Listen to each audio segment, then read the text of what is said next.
আমরা অনেকেই জানি যে আমাদের মোবাইলের মধ্যে একটা অপশন আছে অ্যাসিস্ট্যান্ট মেনু। কিন্তু এখন যদি আমি আপনাকে বলি যে আপনি অ্যাসিস্ট্যান্ট মেনুটা কোথায় আছে, আপনি কি বলতে পারবেন?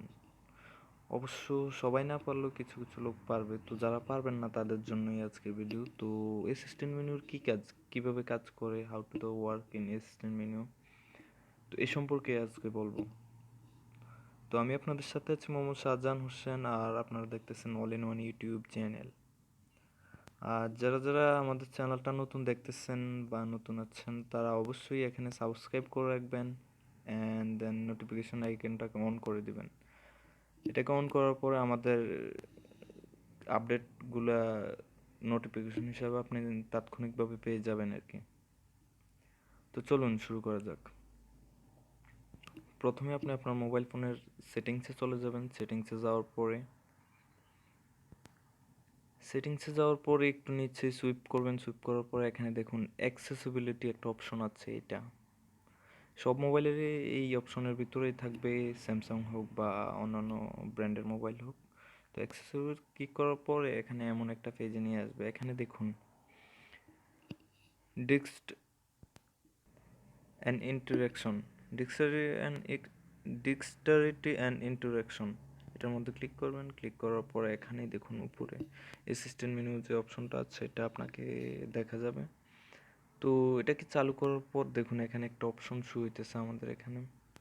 এটা যেটা ফ্লাইং উইন্ডোজের মতো একটা অপশন শো হয়েছে। তো এটা চালু হওয়ার পরে আপনি এটার ভিতরে যেতে পারবেন। এখানে আরও সেটিংস আছে, আপনি চাইলে এখানে অ্যাসিস্ট্যান্ট প্লাসের মধ্যে আপনার অ্যাপ অ্যাড করে নিতে পারবেন। তাছাড়া আরও এটার সাইজ টাইজ সব কিছুই দেওয়া আছে, এটার কেমনটা থাকবে সব কিছুই দেওয়া আছে, এভরিথিং। তো আমি এটা করতেছি না, আমি আপনাকে এখন অ্যাসিস্ট্যান্ট মেনুর কাজটা দেখাবো।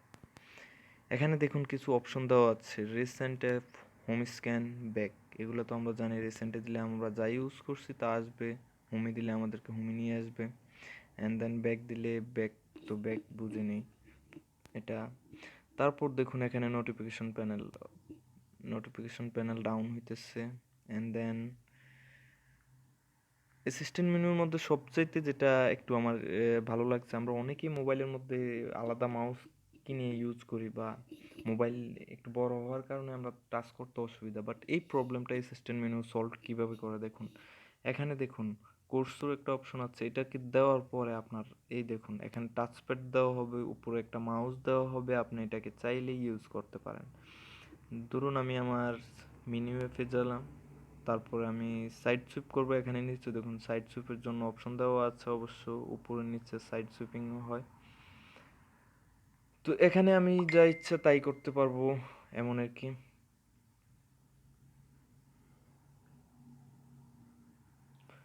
তো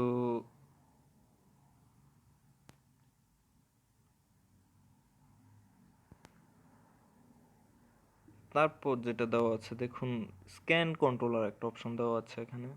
এই দেখুন স্ক্যান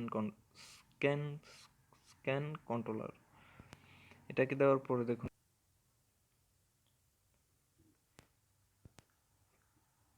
তো এখানে যেটা স্ক্যান কন্ট্রোলার দেওয়া আছে এটা ম্যানুয়ালি কন্ট্রোলার। তো এটাকে এখান থেকে আপনি মুভমেন্ট করাতে পারবেন, তাছাড়া এটাকে ম্যানুয়ালি আপনাকে নিতে হবে আর কি। আর দেন আরও কিছু অপশন দেওয়া আছে এখানে দেখুন, ভলিউম এখানে চাইলে আপনি সাইলেন্ট মোড, এটার কাজ হচ্ছে আপনার সবগুলা জিনিসকে একত্র করে দেওয়া যাতে আপনি শর্টকাট করতে পারেন। তো এখানে স্ক্যান শুটের আরেকটা অপশন আছে। স্ক্যান শুট সম্পর্কে আমরা অনেকেই জানি যে স্ক্যান শুট করলে আমরা যেই অপশনে আছি এটাকে স্ক্যান করে শ্যুট করে নেবে একটা ইমেজ হিসেবে। আর তাছাড়া আরও দেওয়া আছে কিছু পেজ জুম, তাছাড়া ফোনের মধ্যে দেওয়া আছে আপনার পাওয়ার রিস্টার্ট, এমার্জেন্সি মোডের অপশনটা দেওয়া আছে। আর আরেকটা হচ্ছে অ্যাসিস্ট্যান্ট মেনু সেটিংসটা দেওয়া আছে। সেটিংসটার মধ্যে গিয়ে দেখি, সেটিংসে ক্লিক করার পরে আমাদেরকে এখানে আনে। তো এইরকম আর কি, অ্যাসিস্ট্যান্ট মেনুর কাজটাই এমন। তো আমার কাছে এটা ভালোই লাগে, আমি মাঝে মাঝে ইউজ করি, কেননা যখনই আমার ওয়ান হ্যান্ড মোবাইল ইউজ করতে হয় তখন আমি অ্যাসিস্ট্যান্ট মেনুটাকে সামথিং ব্যবহার করি। তো আপনাদের যাদের মোবাইলে স্ক্যান বড় আছে তারা অবশ্যই ইউজ করতে পারেন, জিনিসটা ভালো। তো আজকের ভিডিওটা একটুকুই থাক, সকলেই ভালো থাকবেন, সুস্থ থাকবেন।